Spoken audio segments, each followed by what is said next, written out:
ونصلي على رسوله الكريم أما بعد فأعوذ بالله من الشيطان الرجيم بسم الله الرحمن الرحيم هو الذي أرسل رسوله بالهدى ودين الحق ليظهره على الدين كله وقال تعالى ويعلمهم الكتاب والحكمة ويزكيهم.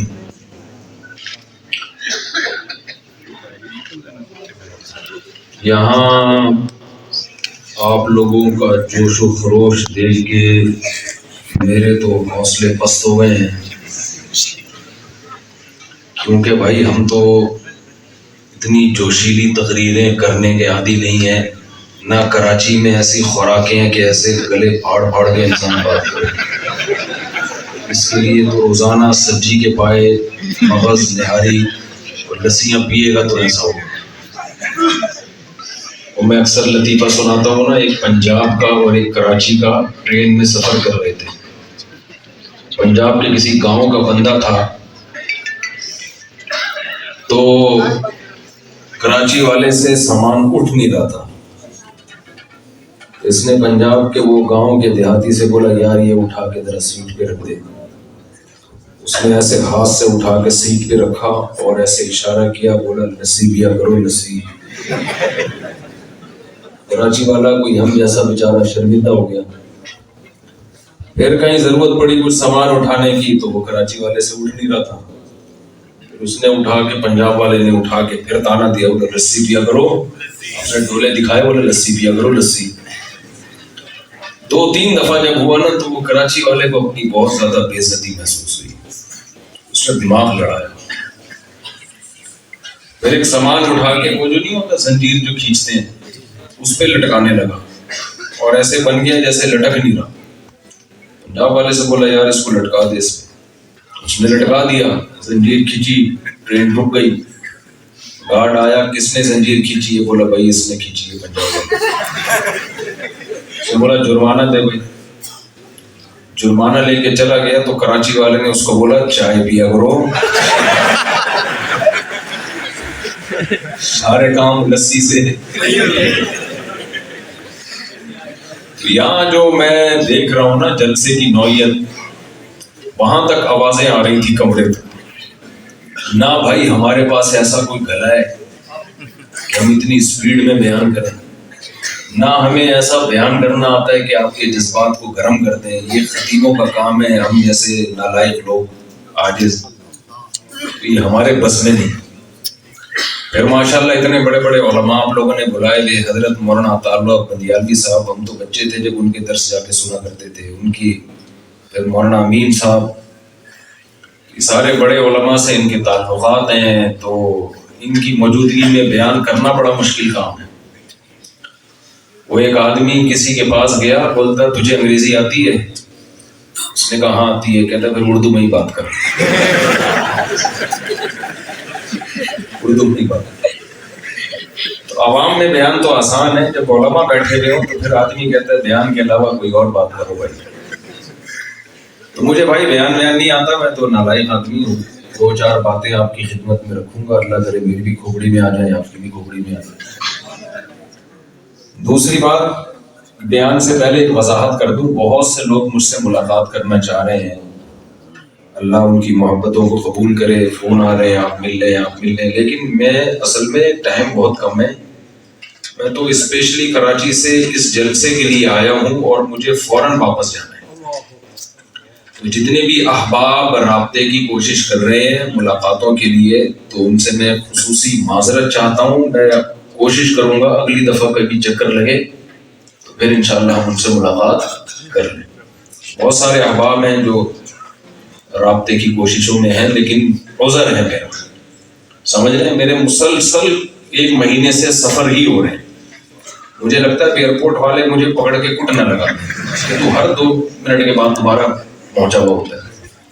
گھر والے بھی ناراض ہو رہے ہیں کہ گھر میں آئے اور پھر فوراً بھی وہاں کی فلائٹ ہے۔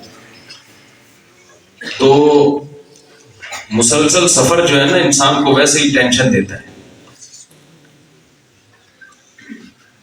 تو ابھی کراچی پہنچوں گا میں، تو وہاں سے پھر دوبارہ اگلی فلائٹ ہے پھر جانے کا. آپ کہہ سکتے ہیں پھر گھر جاؤ ہی نہیں نا, سارے سفر ایک ہی ساتھ نہیں اٹھاؤ. تو پہلے ایسے ہی کرتا تھا, لیکن آپ کو پتا ہے جس کی ایک ہو اس کو گھر میں ٹائم دینا پڑتا ہے, اور جو ہول سیل کے حساب سے بیگمیں رکھی ہوئی ہیں اس کو تو زیادہ ٹائم دینا پڑے گا نا. یہ ایک والے ہم سے بات چیت نہ کیا کریں, شرم آنی چاہیے. وہ ہمیں سمجھا رہے ہوتے ہیں حقوق, تو ان کو شرم آنی چاہیے بات کرنے سے پہلے. معذرت کے ساتھ بڑے حضرات بھی بیٹھے ہوئے. تو بھائی بیان تو علمی کیا حضرت مولانا عطا اللہ بندیالوی صاحب نے. حضرت امیر معاویہ, سیدنا امیر معاویہ رضی اللہ تعالیٰ عنہ کی انہوں نے عظمت بیان کی, وہ آپ لوگوں نے ماشاءاللہ سن لی. اصل تو علمی بیان ان کا تھا. میں غریبی لگانے آیا ہوں. غریبی سمجھتے ہیں؟ کراچی میں تو غریبی بہت مشہور ہے, یہاں کا مجھے نہیں پتا. روٹی جب بیوہ ہو جاتی ہے نا, روٹی بیوہ ہو جاتی ہے نا, تو اس کو سائڈ پہ لگانے کے لیے, جس کو پنجابی میں شاید کہتے ہیں کھڈے لین, ایسے ہی کہتے ہیں, اس کو کہیں نمٹانے کے لیے جو سالن منگوایا جاتا ہے اس کو کیا بولتے ہیں؟ گریوی. تو اس میں بوٹیاں نہیں ہوتی ہیں, گریوی میں بوٹیاں, خالی شوربہ ہوتا ہے. بیان تو علماء نے کر لیا ہے, میں خالی شوربہ آپ کے سامنے پیش کروں گا. سمجھتے ہو کہ نہیں سمجھتے؟ دیکھو یہ جو دور ہے نا جس سے ہم گزر رہے ہیں, یہ ہے فرقہ واریت کا دور. پھٹے بازی, فرقہ واریت, چیلنج بازیاں. ہر آدمی کوئی نیا فرقہ بنائے گا اور نعرہ یہ لگائے گا کہ میں فرقہ واریت کو ختم کروں. تو میں ایک چھوٹا سا آپ کو اصول اور ضابطہ بیان کرتا ہوں کہ ہمارے نبی صلی اللہ علیہ وسلم نے فرقہ واریت کی کیا ڈیفینیشن بیان کی ہے, اور فرقہ واریت ختم کرنے کا قرآن و سنت نے کیا طریقہ بیان کیا. سمجھ میں آ رہا ہے؟ بیچ میں نعرے والے نہ لگائیں گے آپ لوگ, نہ کوئی میرا ویسا بیان ہوگا کہ آپ کو نعرہ آئے, ٹھیک ہے نا. وہ خطیب حضرات کو اللہ نے صلاحیت دی ہے, ہر ایک کا اپنی فیلڈ ہوتی ہے. خطبہ تو خطیب ہوتے ہیں. دلوں کو گرمانے کے لیے آپ خطیبوں کا بیان سنا کریں, ٹھیک ہے نا. تو یہ بڑا مسئلہ ہے فرقہ واریت. نئے نئے فرقے بن رہے ہیں اور بنتے چلے جائیں گے, پتہ نہیں کہاں تک پہنچے گی بات. ہمیں قرآن و سنت میں کیا رہنمائی ملتی ہے, ہم اپنے آپ کو دیکھیں گے کہ ہم صحیح فرقے میں ہیں یا نہیں ہیں. خوب اچھی طرح سمجھ لو, قرآن و سنت نے اس بارے میں ہمیں جو ہدایات دی ہیں وہ میں آپ کے سامنے انشاءاللہ قرآن و سنت ہی کی روشنی میں پیش کروں گا. اس کو ہمیشہ کے لیے اپنے پلو باندھنا. پھر بھلے لسی پیو, چائے پیو, وہ آپ کا مسئلہ ہے. میں نے جو قرآن مجید کی آیت پڑھی, هو الذی, اللہ وہ ذات ہے, بعث فی الامیین رسولا منہم, اللہ نے امیین میں, امی جو لکھنا پڑھنا نہیں جانتے عرب, ان میں ایک پیغمبر کو بھیجا, منہم جو انہی کی جنس میں سے. اس سے ہمیں پتہ چل گیا پیغمبر ہمیشہ بشر ہوتے ہیں, انسان ہوتے ہیں, انسانوں سے ہٹ کر کوئی الگ مخلوق نہیں ہوتے. اس آیت سے پتہ چل گیا کہ نہیں چل گیا؟ پیغمبر کا کام کیا ہے؟ یعلمہم یتلو علیہم آیاتہ. پیغمبر کا سب سے پہلا کام یہ ہے کہ اللہ کی آیات ان کو پڑھ کے سنانا. یہ کام کس نے کیا بھائی؟ بولو کوئی ایسا ہے جو کہ مجھ پہ ڈائریکٹ جبریل آئے اور انہوں نے قرآن سورہ فاتحہ مجھ پہ الگ سے نازل ہوئی ہے ڈائریکٹ؟ کوئی کہہ سکتا ہے یہ؟ پیغمبر کی پہلی ذمہ داری کیا ہے؟ یتلو علیہم. ہمیں قرآن کس نے پڑھ کے سنایا؟ بولنے پر کوئی پابندی لگائی ہے گورنمنٹ نے؟ اللہ کے رسول صلی اللہ علیہ وسلم کی زبان اقدس سے نکلا اور کاتب وحی نے اس کو لکھا.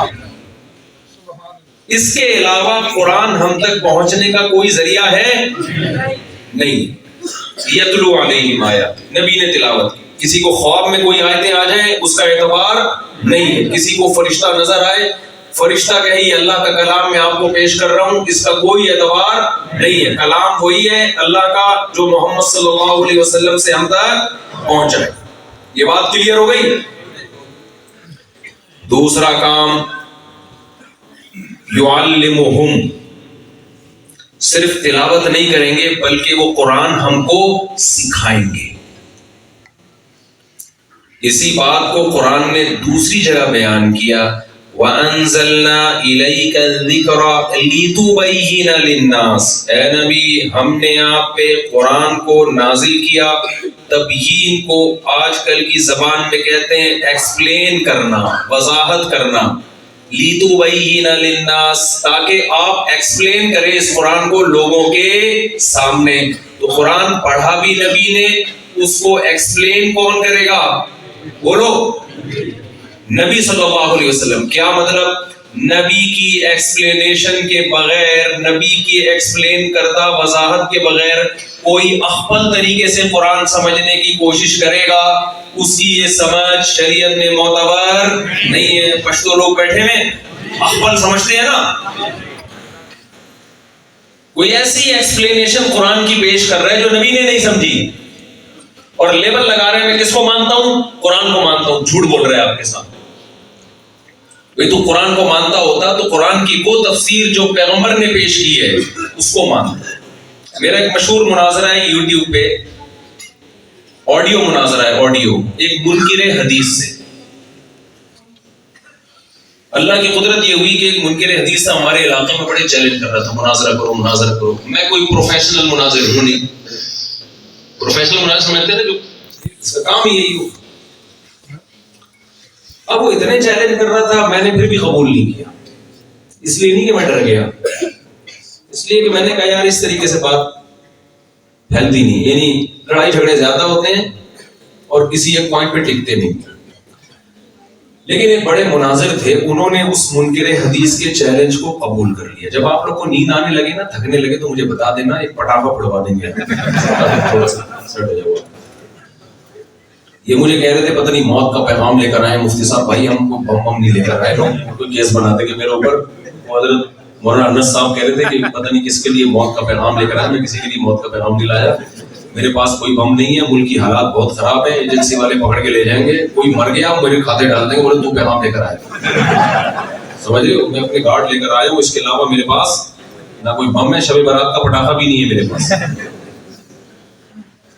تو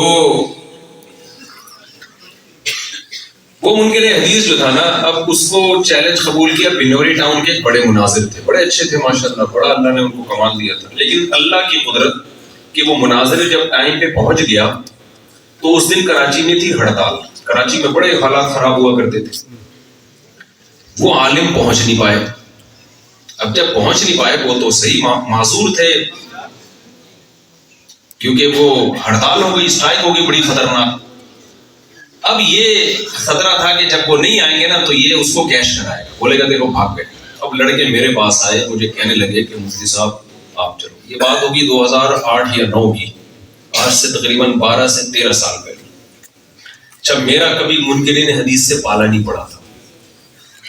میں نے کہا یار نہ میری کوئی تیاری ہے، نہ میں نے اس کے دلائل سنے، میں کیسے پہنچ جاؤں؟ انہوں نے کہا نہیں آپ کو جانا پڑے گا ورنہ بڑی بے عزتی کی بات ہے، اور بے عزتی کی بات لوگ منکر حدیث ہو جائیں گے۔ ہم نے اللہ سے دعا مانگی، ہم نے کہا چلو چلتے، ہم بیٹھ گئے تو وہ بھی بیٹھ گیا۔ تو اس نے احادیث پیش کی، بخاری کی، مسلم کی، اور ان میں معاذ اللہ نقل کفر عیب تلاش کرنے لگے، یہ حدیث میں یہ ہے، یہ ہے، بخاری میں یہ لکھا ہے، یہ غلط لکھا ہے، جیسے ان کی عادت ہوتی ہے۔ میں صرف قرآن کو مانتا ہوں۔ میں آپ کو بتا رہا ہوں کہ باطل فرقے کا لیبل بہت اچھا ہوتا ہے، یاد رکھو۔ باطل جو بھی ہوگا نا، لیبل کیا لگائے گا؟ وہ لیبل یہ نہیں لگائے گا کہ میں حدیث کو نہیں مانتا، وہ لیبل یہ لگائے گا میں صرف قرآن کو مانتا ہوں۔ حالانکہ اس کو کہنا چاہیے میں حدیث کو نہیں مانتا، لیکن وہ یہ نہیں کہے گا۔ وہ لیبل کیا لگائے گا؟ میں صرف اللہ کو مانتا ہوں، خدا کی توحید میں کسی کو شریک نہیں کرتا، صرف اللہ۔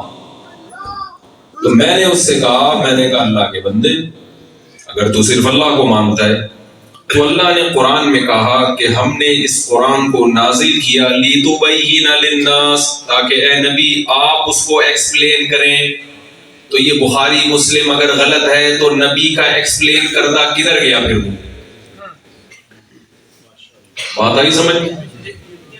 وہ کہہ رہے تھے بخاری میں یہ لکھا تو فلاں لکھا تو ڈنگ. میں نے کہا بھائی وہ کیا لکھا ہے اس پہ ہم بعد میں بحث کرتے ہیں، لیکن فرض کر لو یہ بخاری بھی غلط، مسلم بھی غلط، حدیث کی کتابیں بھی غلط، صحیح کدھر ہے؟ پھر بولے میں ان کو چھوڑ دوں گا. بھائی کہہ رہے صحیح کی ضرورت ہی نہیں ہے جب قرآن ہمارے پاس ہے. میں نے کہا قرآن تو کہہ رہا ہے وضاحت کون کرے گا اس قرآن کی؟ نبی کریں گے. تو نبی کی وضاحت ہے کہاں؟ ہمیں تو بخاری مسلم میں اور حدیث کی کتابوں میں ملتی ہے.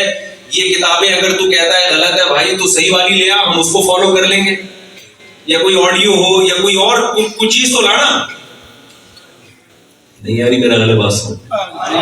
عیسائی لوگ اعتراض کرتے ہیں نا جب اسلام پہ، عیسائی لوگ اعتراض کرتے ہیں، میں ان سے کہتا ہوں کہ فرض کر لو یہ اعتراض درست ہے، فرض کر لو اعتراض درست ہے تو تم صحیح مذہب بتا دو، ہم اس کو فالو کر لیں گے. کیونکہ اگر اسلام پہ 4 اعتراض ہوتے ہیں تو عیسائیت پہ 4000 اعتراض ہوتے ہیں. سمجھ میں نہیں آ رہی میرا غلط بات؟ عیسائیت پہ اگر 4 اعتراض ہوتے ہیں تو اسلام پہ 4 اعتراض ہوتے ہیں نا، تو عیسائیت پہ کتنے ہوتے ہیں؟ 4000. یہاں سے شروع ہوتے ہیں کہ عیسیٰ علیہ السلام معاذ اللہ کے بیٹے ہیں، تو اللہ تو جنتا نہیں ہے، اللہ کا تو کوئی جزو نہیں ہوتا. یہیں پھنس جاتے ہیں.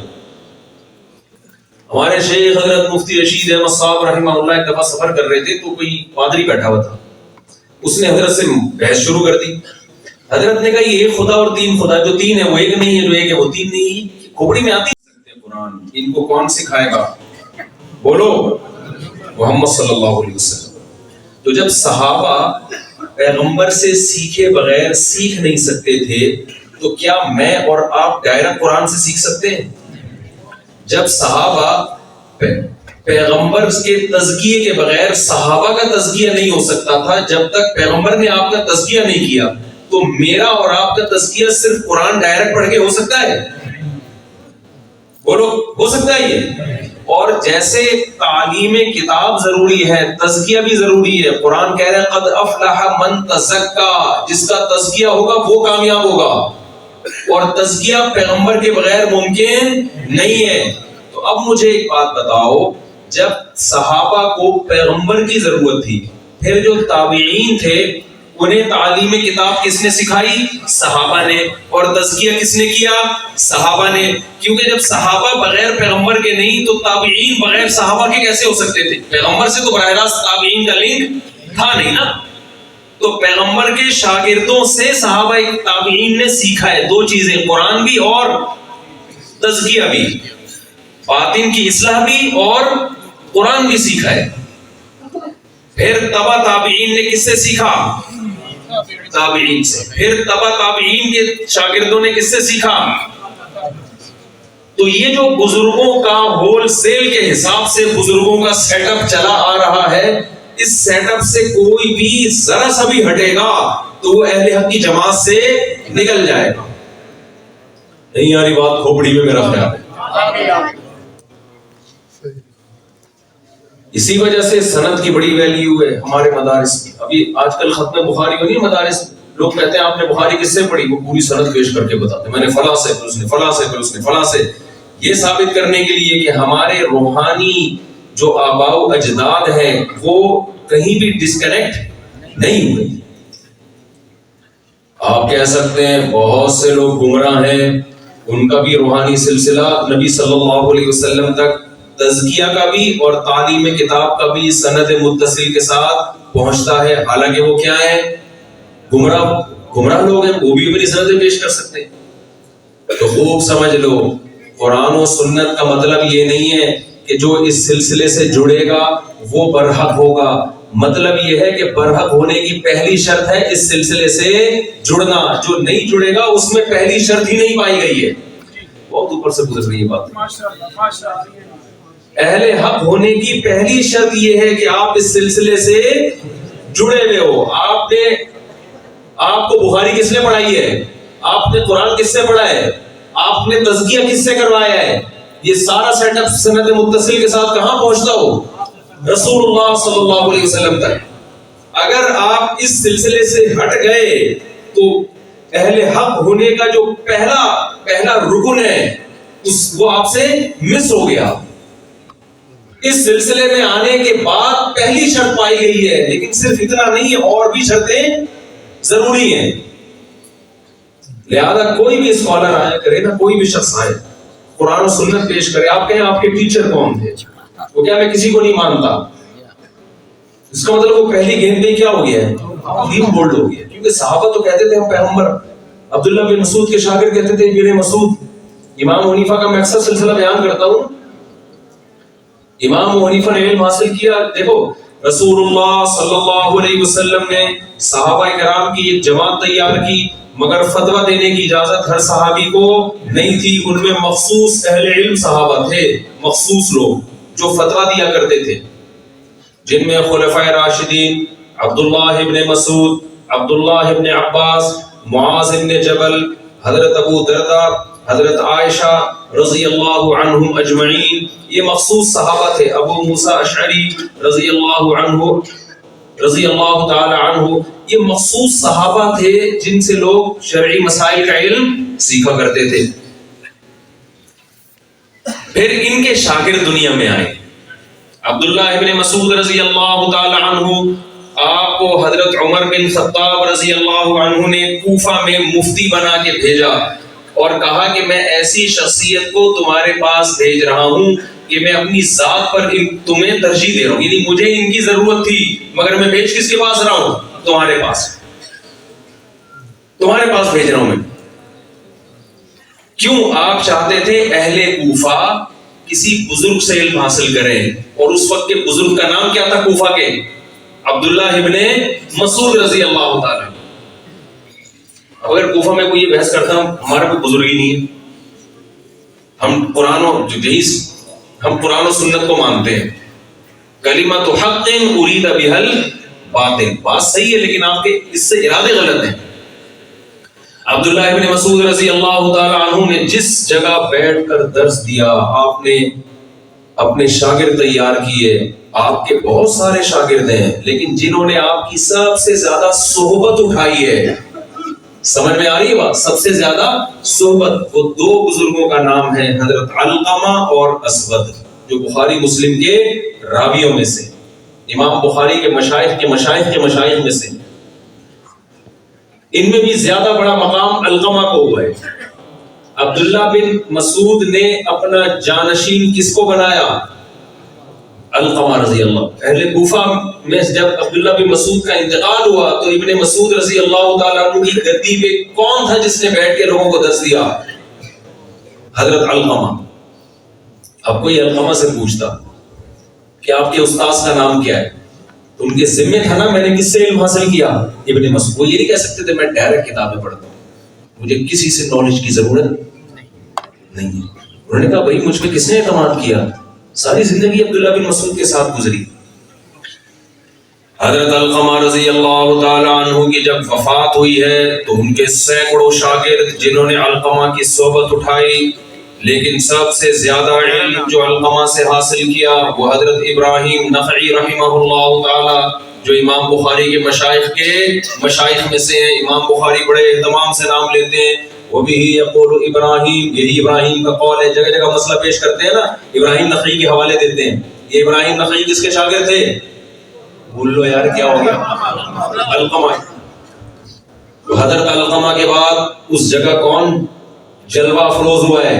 ابراہیم. لوگوں نے اہل کوفہ کے سب سے بڑے مفتی اس وقت کون تھے؟ ابراہیم نخعی. حضرت ابراہیم نخعی اپنا الگ چینل کھول سکتے تھے، کیا خیال؟ لوگ ان سے پوچھتے جی آپ کے استاد، آپ کو یہاں بٹھایا کس نے، آپ کے روحانی استاذ کون ہیں؟ وہ کہہ سکتے تھے میں کسی کو ڈائریکٹ قرآن سیکھتا ہوں، ڈائریکٹ حدیث. لوگوں نے ان پہ اس لیے اعتماد کیا کہ ان کو بٹھانے والے کون ہیں؟ ابن مسعود کے شاگرد. پھر حضرت ابراہیم نخعی کے سے لوگوں نے بڑی تعداد میں علم حاصل کیا. زانو تلمس طے کیا ان کے سامنے، دو زانو بیٹھے، ان سے کئی سال تک علم سیکھتے رہے. سینکڑوں شاگرد تھے. ان سینکڑوں میں جو مقام حماد الکوفی کو نصیب ہوا وہ مقام کسی اور کو نصیب نہیں ہوا. یہ بھی بخاری کے راویوں میں سے. سمجھتا نہیں ہے نا بات کو. جب نہیں پڑھے گا رات کو تو کیسے سمجھے گا بات کو؟ ہم جب چھوٹے بچے تھے نا تو ماں باپ تلاش کرتے رہتے نا بچہ کہاں سے کہاں گیا وہ.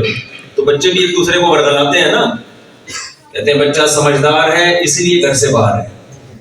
اس طرح کی الٹی الٹی باتیں کرتے تھے بچے ایک دوسرے کو بگاڑنے کے لیے. حالانکہ بچہ جو سمجھدار ہے وہ تو گھر کے اندر ہونا چاہیے اس کو.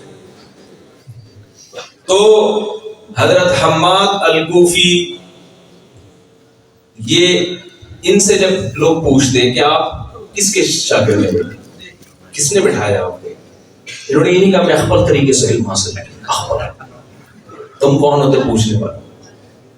بھائی لوگ کہیں گے اخبل کیا, صحابہ کے امام نبی تھے, تابعین کے امام صحابہ تھے, تبع تابعین کے تابعین تھے, تو آپ کیا مریخ سے آئے؟ لوگ جانتے تھے ان پر کس نے اعتماد کیا ہے, حماد الکوفی. ابراہیم نخعی رحمہ اللہ تعالی بہت بڑے تابعی, تبع تابعی. ابراہیم نخعی تو بہت بڑے تابعی تھے, بہت سارے صحابہ کی بھی زیارت کی, سینکڑوں لوگوں نے ان سے علم حاصل کیا. ان سینکڑوں میں ایک نام امام ابو حنیفہ رحمۃ اللہ علیہ. علم تو بہت لوگوں نے حاصل کیا, لیکن ابراہیم نخعی کے بعد جو گدی ملی وہ کس کو ملی؟ امام ابو حنیفہ کو. کیونکہ جو مقام آپ نے حاصل کیا وہ آپ کے بقیہ شاگردوں کے حصے میں نہیں آیا.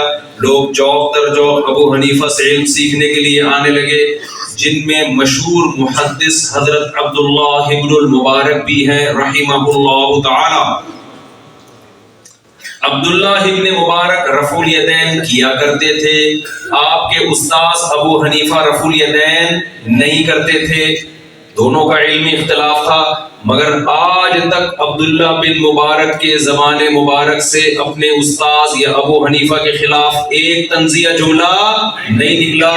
ہونا یہ چاہیے تھا کہ عبداللہ ابن مبارک ابو حنیفہ کو چیلنج کرتے کہ رفع الیدین پر اتنی حدیثیں ہیں, حوالوں کے ساتھ پیش کرتے, مقابلے کے لیے آ جاؤ. سمجھ میں آ رہی ہے بات؟ اور یوں جو آج کل یوٹیوب پہ مارکیٹ میں جو چل رہا ہے, قیامت تک ان کے پاس ان حدیثوں کا جواب نہیں ہے.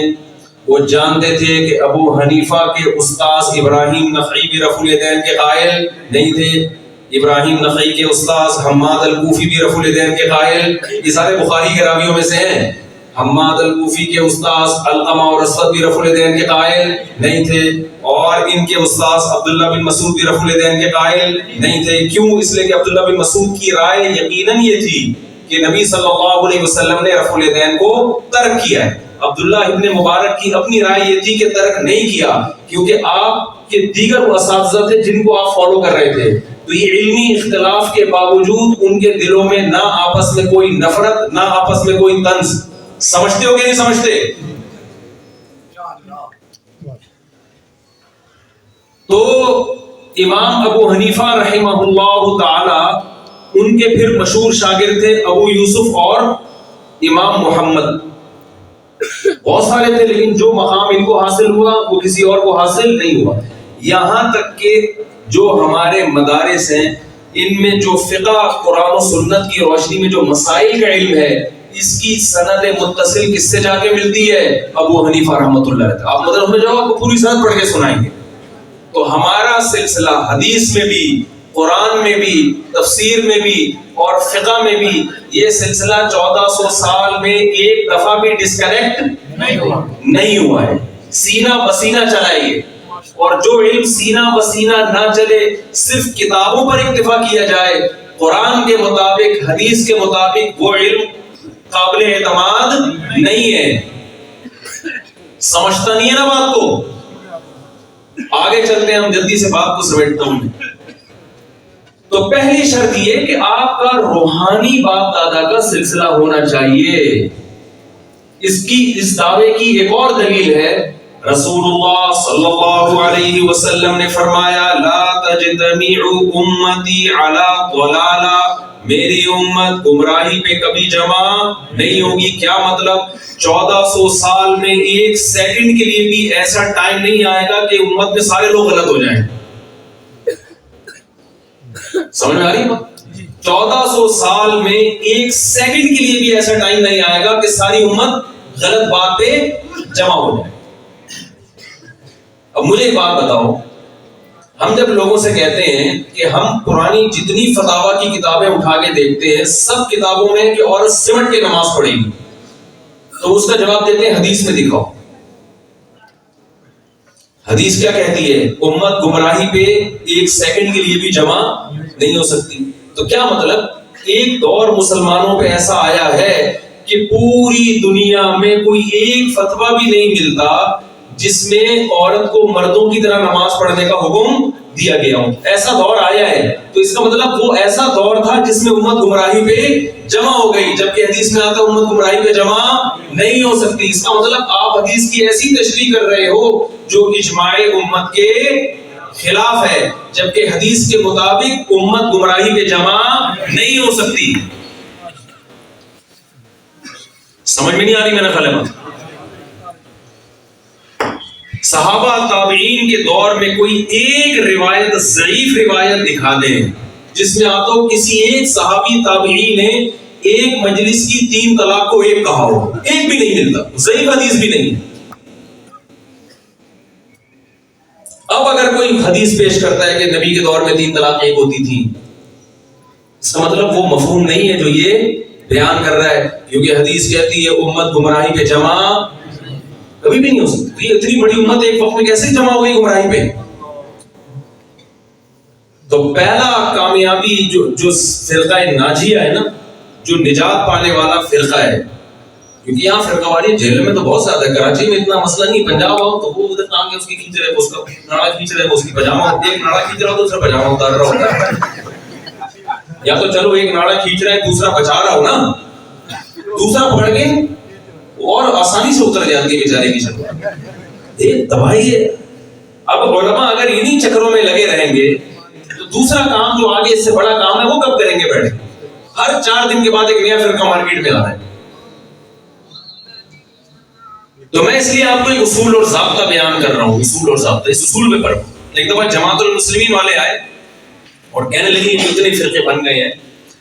حدیث میں آتا ہے کہ رسول اللہ صلی اللہ علیہ وسلم نے فرمایا جب فرقہ واریت کا دور ہو تو الزموا جماعت المسلمین و امامہم، صحیح مسلم کی حدیث ہے، فرقہ واریت کے دور میں جماعت المسلمین اور اس کے امام کو لازم پکڑنا۔ تو اب بتاؤ مفتی صاحب فرقہ واریت ہے یا نہیں؟ میں نے کہا ہے، تو کہہ رہے آ جاؤ جماعت المسلمین میں اور ہمارا امام ہے اس کو پکڑ لو۔ میں نے کہا میں آؤں گا پکڑ کے تھانے میں لے جاؤں گا اس کو، پکڑے گا، لیکن میں آؤں گا پکڑنے کے لیے لیکن پولیس لے کے آؤں گا میں ساتھ۔ میں نے کہا اللہ کے بندے یہ حدیث کی کہاں تک کون سی تشریح بیان کر رہے ہیں؟ پھر انہوں نے بلا لیا ہم کو، آ جائے جی، وہ شوق تھا ان کو بحث مباحثہ کرنے کا، تو ہم چلے گئے ان کے پاس، بڑے بڑے پروفیسر بیٹھے ہوئے تھے جماعت المسلمین کے، میں زیادہ مشہور نہیں تھا اس وقت۔ میں گیا، میں نے کہا جی ارشاد فرمائیے، آپ وہ اکثر حدیثیں پیش کر رہے ہیں، لڑکے بہت برباد ہو گئے تھے اس میں، جماعت المسلمین میں چلے گئے تھے، ہم کو کہتے تھے یہ جماعت المسلمین میں نہیں ہے۔ تو انہوں نے بڑی حدیثیں پیش کی، ایک تو بہشتی زیور پہ اعتراض کیا کہ امام ابو حنیفہ کہتے ہیں کہ عورت بچے کو 2.5 سال تک دودھ پلائے گی، جبکہ قرآن میں آتا ہے والوالدات یرضعن اولادہن حولین کاملین، مائیں اپنے بچے کو مکمل 2 سال تک دودھ پلائیں۔ قرآن کہہ رہے 2 سال، ابو حنیفہ کہہ رہے ہیں 2.5 سال۔ تو تم لوگ فقہ حنفی لوگ کس کو، قرآن کو چھوڑ کر کس کے پیچھے چل رہے ہو؟ امام حنیفہ کے پیچھے چل رہے ہو۔ پھر انہوں نے کہا حدیث میں آتا ہے جب فرقہ واریت پھیل جائے تو اتنے فرقے بن گئے، حنفی، شافعی، دیوبندی، بلی بدری، کیا کیا بنا ہوا ہے نا، اور پتہ نہیں ابھی مارکیٹ میں ہو سکتا ہے میرے گھر پہنچتے پہنچتے 6-7 اور فرقے آ گئے۔ تو اتنے سارے فرقے وجود میں آ گئے، تو حدیث میں آتا ہے اس کا حل یہ کہ جماعت المسلمین کو لازم پکڑو۔ تو جب اس کی بات مکمل ہوئی نا، میں نے کہا ایکسکیوز می سر، کائنڈلی ایک بات آپ سے پوچھنا چاہتا ہوں۔ میں نے کہا مجھے ایک بات بتاؤ، کہتے ہیں قرآن، ہاں ایک آیت انہوں نے یہ پڑھی اتبعوا ما انزل الیکم من ربکم ولا تتبعوا من دونه اولیاء، اے ایمان والو اس قرآن کی اتباع کرو جو اللہ نے آسمان سے نازل کیا ہے، قرآن کو چھوڑ کر دوسرے اولیاء کی اتباع بولو مت کرو۔ تو ان کا مطلب تھا کہ قرآن تو کہہ رہے ہیں قرآن کو مانو، اور آپ قرآن کو چھوڑ کر کس کے پیچھے چل رہے ہو؟ ابو حنیفہ کے پیچھے، کیونکہ قرآن کہہ رہا ہے 2 سال اور ابو حنیفہ کہہ رہے ہیں 2.5 سال۔ تو قرآن کہہ رہا ہے ما انزلہ جو اللہ نے نازل کیا اس کے پیچھے چلو۔ جب میری باری آئی نا، میں نے اس سے کہا مجھے ایک بات بتاؤ، قرآن جو کہتا ہے اتبعوا ما انزل، قرآن کے پیچھے چلو، تو اس سے پورا قرآن مراد ہے یا آدھا قرآن مراد ہے؟ بوکھلا گیا نا، یہ تو پورا مراد ہے۔ میں نے کہا پورے قرآن میں یہ بھی تو آتا ہے وَاتَّبِعْ سَبِيلَ مَنْ أَنَابَ إِلَيَّ، اس شخص کے پیچھے چلو جو میرے راستے پہ چل رہا ہے۔ قرآن کی ایک آیت کہہ رہی ہے کہ ڈائریکٹ قرآن پہ چلو، ما منزل، جو قرآن نازل ہوا نا اس کے پیچھے چلو۔ دوسری آیت کہہ رہی ہے کہ اس شخص کو فالو کرو جو قرآن کو فالو کر رہا ہے۔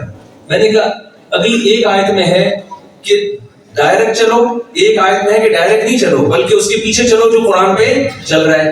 میں نے کہا ایک ہی آدمی کو کیا یہ دونوں قسم کے خطاب دی ہو سکتے ہیں؟ دیکھو آپ کراچی سے حیدرآباد یا آپ جہلم سے اسلام آباد جا رہے ہو، آپ کو راستہ معلوم نہیں ہے، آپ نے کسی سے پوچھا بھائی مجھے اسلام آباد جانا ہے، تو راستہ چلانے کے دو طریقے ہیں۔ ایک طریقہ یہ بھائی یہ ہے یہاں سے یوں جا، پھر یوں مڑنا، پھر یوں جانا، پھر یوں جانا، اسلام آباد آ جائے گا، ڈائریکٹ چلا جا۔ اور دوسرا طریقہ یہ بھائی یہ والی بس اسلام آباد جا رہی ہے، اس کے پیچھے پیچھے چل، جہاں جہاں یہ جا رہی ہے اس کے پیچھے پیچھے چل۔ تو الگ الگ بندوں کو کہا جائے گا نا، کسی کو آپ کہیں گے ڈائریکٹ بس کے پیچھے چل، کسی کو کہیں گے ڈائریکٹ پہنچ جا۔ ایک ہی آدمی کو کہا جا رہا ہے کہ ڈائریکٹ بھی جانا ہے، بس کے پیچھے بھی جانا ہے۔ آپ کہو گے بھائی یا تو بس کے پیچھے چلا دے یا مجھے ڈائریکٹ چلا دے۔ غلط کہہ رہا ہوں؟ تو قرآن کہہ رہا ہے وَاتَّبِعْ سَبِيلَ مَنْ أَنَابَ إِلَيَّ، جو میرے راستے پہ چل رہا ہے اس کے راستے کو فالو کرنا، اس کے پیچھوں پیچھوں کہتے ہیں، پیچھے پیچھے، اس کے پیچھے پیچھے چل، بڑھ جا، اس کے نیڑے نیڑے چل۔ اور دوسرا طریقہ یہ کہ نیڑے نیڑے نہیں، ڈائریکٹ راستہ بتا دیا ڈائریکٹ چل۔ تو ایک ہی شخص کو دونوں چیزوں سے خطاب نہیں کیا جا سکتا۔ تو میں نے کہا قرآن کہہ رہا ہے اصل میں جن کو ڈائریکٹ چلنے کا کہہ رہا ہے نا، یہ وہ لوگ ہیں جن کو پورا قرآن آتا ہے۔ قرآن کہہ رہے ہیں جن کو پورا قرآن آتا ہے وہ ڈائریکٹ چلیں، جن کو پورا نہیں آتا وہ ان کے پیچھے چلیں جن کو پورا آتا ہے۔ میں نے کہا چونکہ آپ کو پورا نہیں آتا، یہ والی آیت آتی تھی یہ والی نہیں آتی، لہٰذا آپ تو کم از کم ابو حنیفہ کے پیچھے چلیں، ٹھیک ہے نا، ان کو پورا آتا ہے۔ آپ کو آدھا آتا ہے، آپ یہ والی آتی ہے دوسری والی آتی نہیں آئے، اس کا مطلب آپ کو تو پورا کم از کم نہیں آتا، آپ تو لوگوں کو اپنے پیچھے مت چلائیں۔ اور میں نے کہا دوسری جو آپ نے آیت پیش کی ہے کہ قرآن کہہ رہا ہے کہ 2 سال تک مائیں اپنے بچے کو دودھ پلائیں، اور آپ ابو حنیفہ رحمہ اللہ پہ طنز کر رہے ہو کہ 2.5 سال تک۔ تو میں نے کہا وہ اس لیے انہوں نے 2.5 سال کہا کہ ان کو پورا قرآن آتا تھا، آپ کو پورا نہیں آتا۔ اسی آیت کو پڑھ لیتے تو ابو حنیفہ کی دلیل سمجھ میں آ جاتی۔ قرآن کہتا ہے والوالدات یرضعن اولادهن حولین کاملین لمن اراد ان یتم الرضاعہ، جو اتمام رضاعت چاہیں وہ اپنے بچوں کو مائیں 2 سال تک دودھ پلائیں۔ فَإِنْ أَرَادَا فِصَالًا، پس اگر وہ دودھ چھڑوانا چاہیں، فا ہے تعقیب مع الوصل کے لیے، علماء سمجھتے ہیں ایک کام ہو گیا اس کے بعد کے کام کو بیان کرنے کے لیے فا آتی ہے۔ تو اس آیت سے مترشح ہوتا ہے کہ 2 سال دودھ پلانے کے بعد قرآن کہہ رہا ہے اگر اب یہ آپس کی رضامندی سے چھڑوانا چاہیں تو بھی ان پہ کوئی حرج نہیں ہے۔ اگر 2 سال کے بعد دودھ پلانا ناجائز ہوتا تو قرآن یوں کہتا کہ آپس کی رضامندی سے چھڑوانا چاہیں تو چھڑوا سکتے ہیں۔ نہیں آ رہی کھوپڑی کی بات؟ میں نے کہا ان کو پورا آتا تھا نا، آپ کو پورا آتا نہیں ہے، مسئلہ آپ کے ساتھ۔ دوسری بات، اگر ہم اس فا کو تعقیب مع الوصل کے لیے نہیں مانتے، ہم یہ فرض کر لیتے ہیں کہ یہ صرف تفصیل بیان کرنے کے لیے، ڈیٹیل بیان کرنے کے لیے، یہ علماء یہ اصطلاح سمجھتے ہیں، آپ لوگ شاید نہ سمجھو۔ تو میں نے کہا اتنی بات تو ثابت ہو گئی کہ مکمل 2 سال تک ماں بچے کو دودھ پلا سکتی ہے، یہ تو ثابت ہو گیا نا۔ تو چھڑوانے کے لیے کوئی ٹائم تو دیا جائے گا نا۔ قرآن دوسری جگہ کہہ رہا ہے ما جعل علیکم فی الدین من حرج، اللہ نے دین میں تنگی نہیں رکھی۔ اب 2 سال دودھ مسلسل پلائے، کسی کا باپ بھی نہیں چھڑوا سکتا اچانک، کچھ تو ٹائم دینا پڑے گا نا چھڑوانے کے لیے۔ تو یہ 6 مہینے چھڑوائی کی مدت ہے۔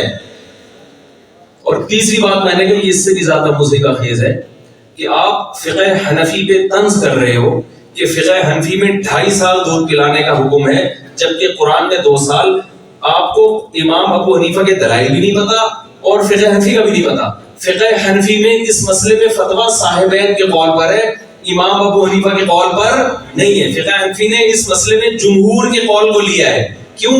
احتیاط کے پیش نظر کہ جمہور 2 سال کے قائل ہیں, ابو حنیفہ 2.5 سال کے قائل ہیں, ضرورت 2 سال میں بھی پوری ہو جاتی ہے, تو کیا ضرورت ہے 2.5 تک کھینچنے کی؟ تو احتیاط کا تقاضا یہ ہے کہ جمہور کے قول پہ فتویٰ دے دیا جائے.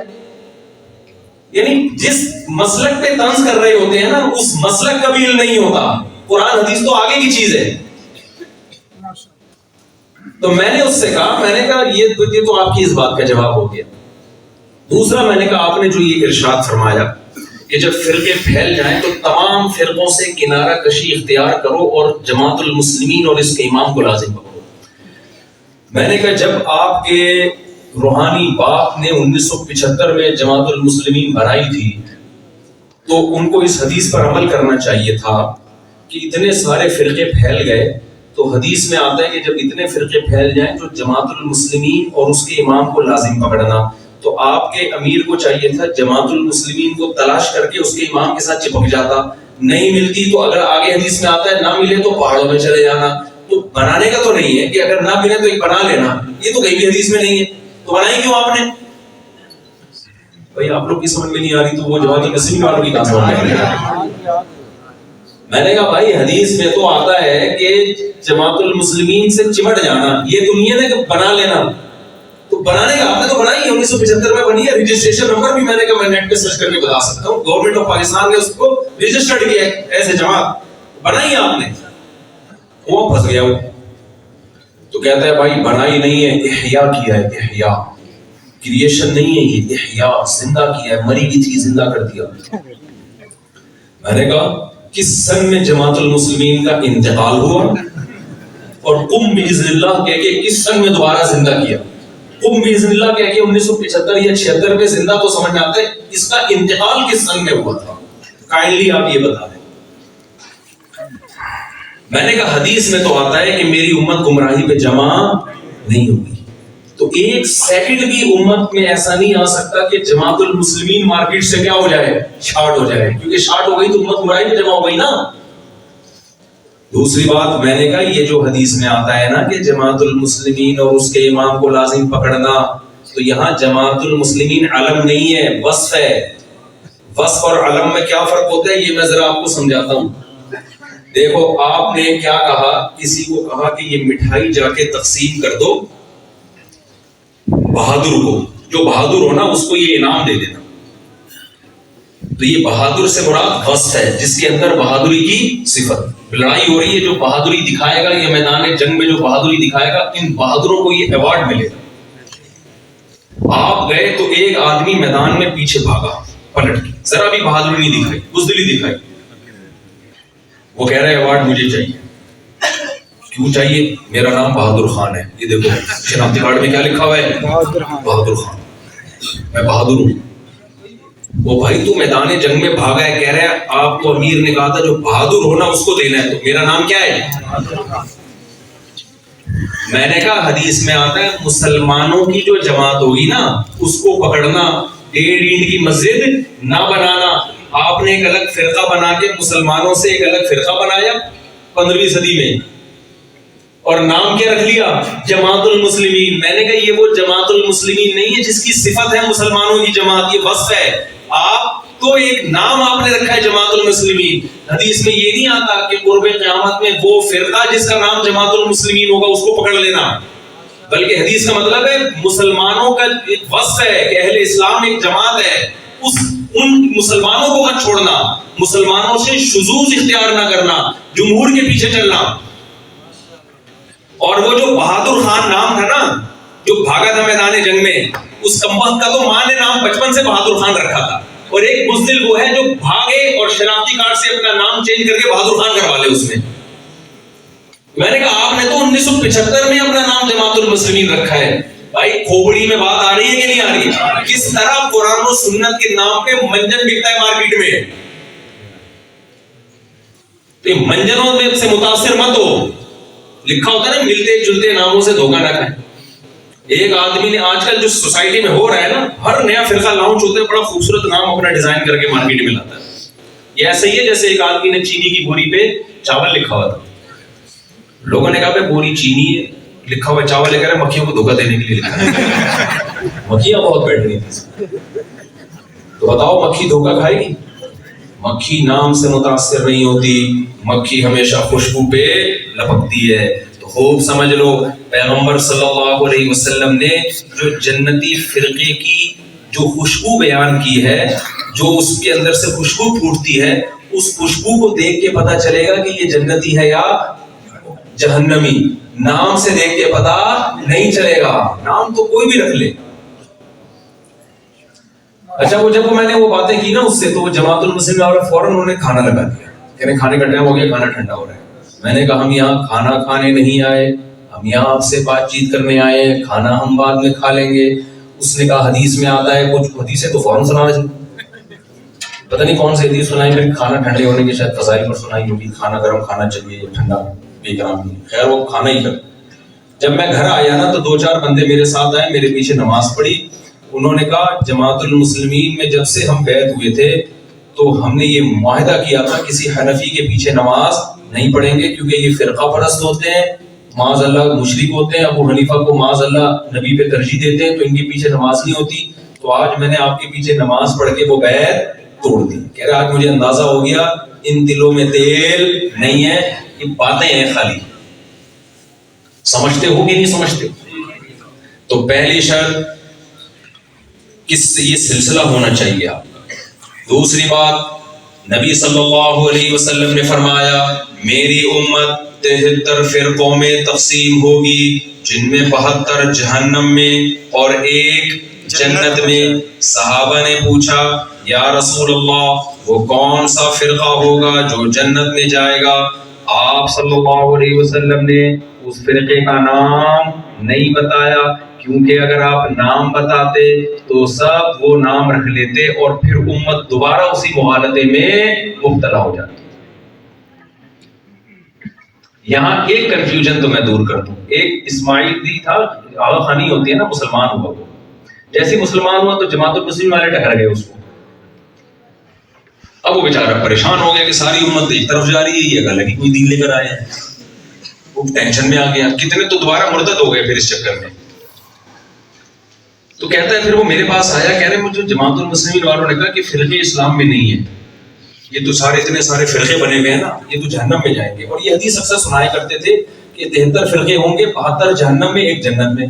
پھر میں بڑا متاثر ہوتا تھا کہ یار فرقہ واریت تو ہے نہیں. کہہ رہے ایک دن میرے ذہن میں خیال آیا, میں نے اپنے امیر صاحب سے پوچھا کہ امیر صاحب یہ جو حدیث میں آتا ہے کہ 73 میں سے 72 جہنم میں 1 جنت میں, تو ایک بھی تو فرقہ ہی ہوگا نا. وہ نہیں آئی بات میرا غلط.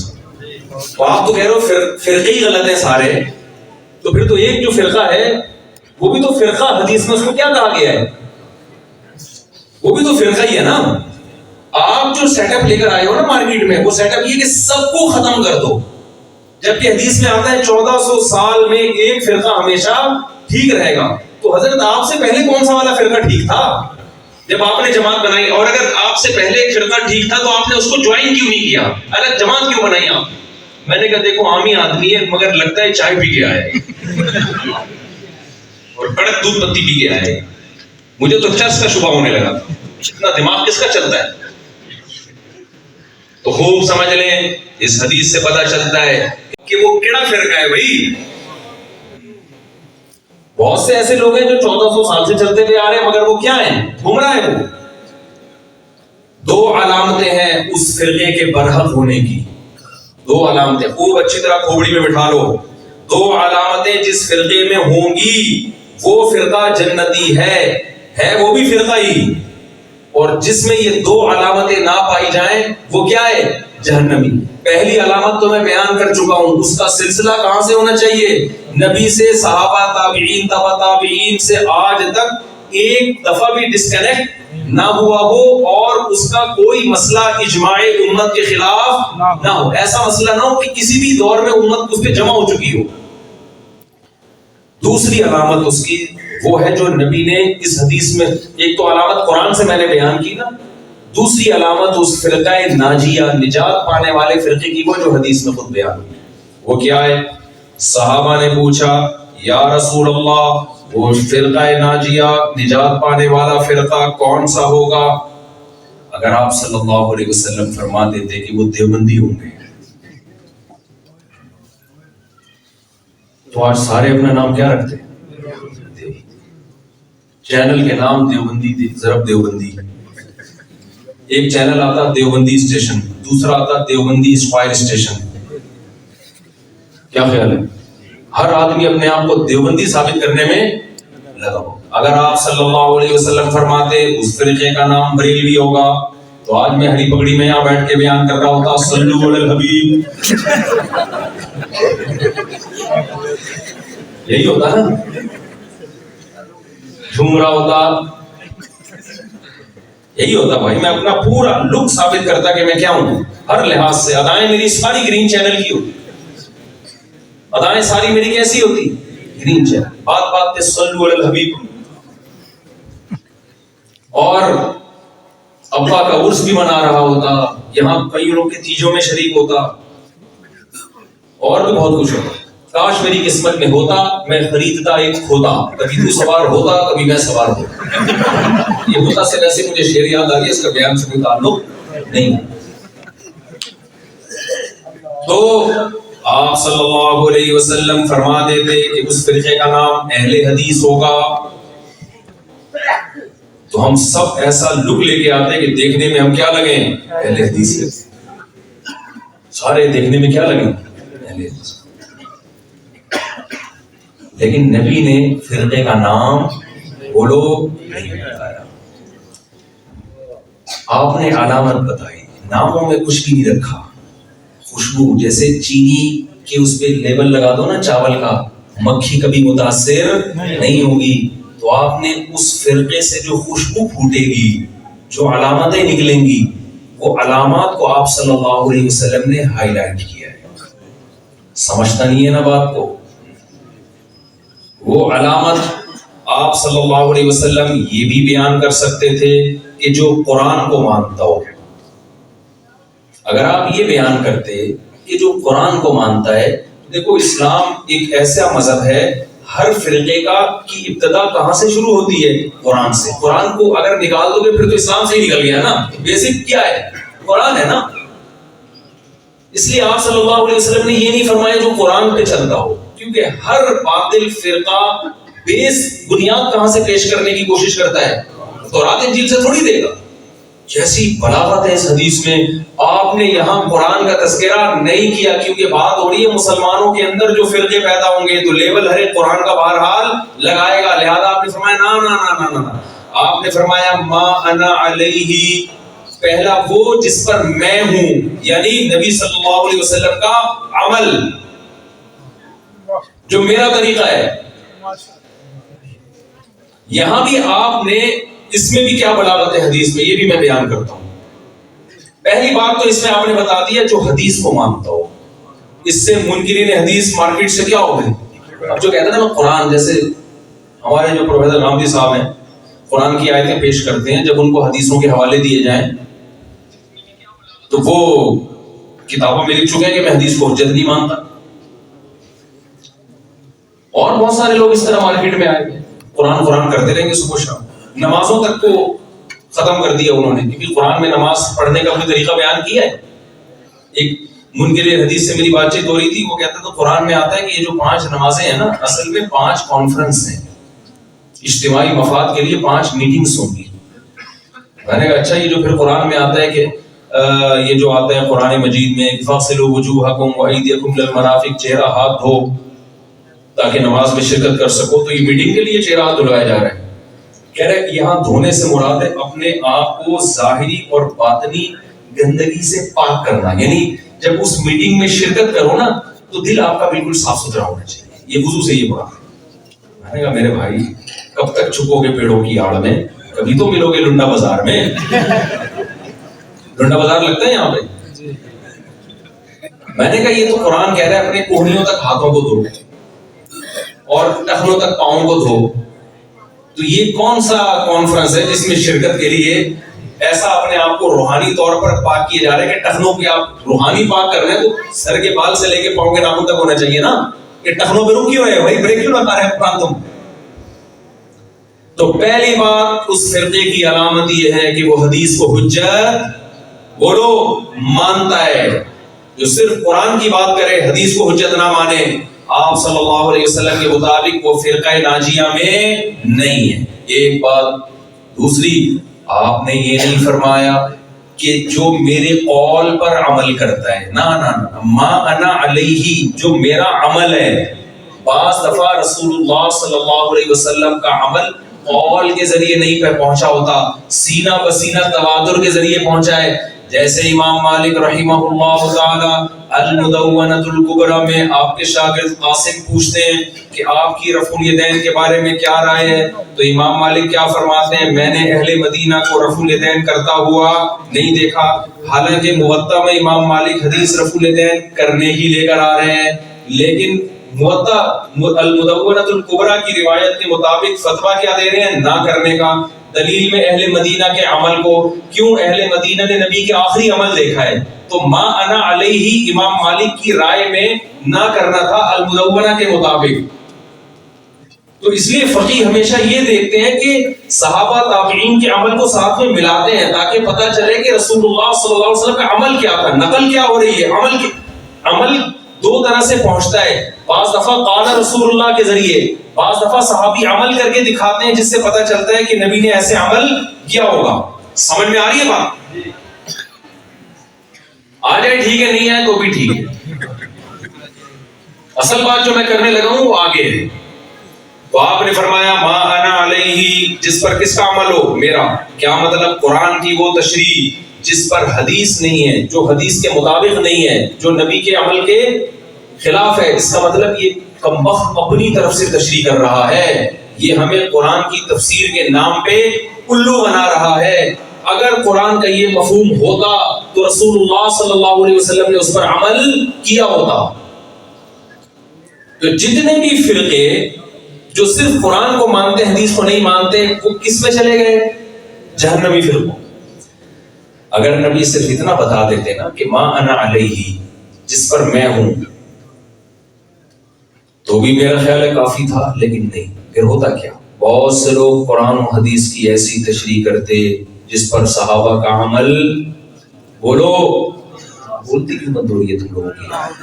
صحابہ کا عمل نہیں تھا. آج کتنے لوگ حدیث پیش کرتے ہیں، ہم کہتے ہیں صحابہ کا فتویٰ اس کے خلاف ہے، کہتے ہیں ہم نے صحابی کا کلمہ پڑھا ہے، ہم نے نبی کا کلمہ. 3 طلاق کے مسئلے پر میری ایک اہل حدیث عالم سے بات چیت ہوئی، اس وقت میں مشہور نہیں تھا. میں نے فتویٰ دیا 3 ہو گئی ہیں. کوئی حنفی نے طلاق دی، میں نے فتویٰ دیا 3 ہو گئی ہیں. وہ اہل حدیث سے فتویٰ لے آیا کہ 1 ہوئی ہے. میں نے کہا یہ تو دین کو مذاق بنا لیا. میں پھر چلا گیا ان اہل حدیث کے پاس. میں نے ان سے پوچھا، میں اہل حدیث کے خلاف نہیں ہوں، اختلافی مسائل ہیں، ان چیزوں میں زیادہ نہیں پڑھنا چاہیے. میں جو آپ کو فرقہ ناجیہ کی علامت بتاؤں گا نا، وہ علامت آپ چیک کرو، ناموں میں دھوکا، ناموں پہ نہ جاؤ.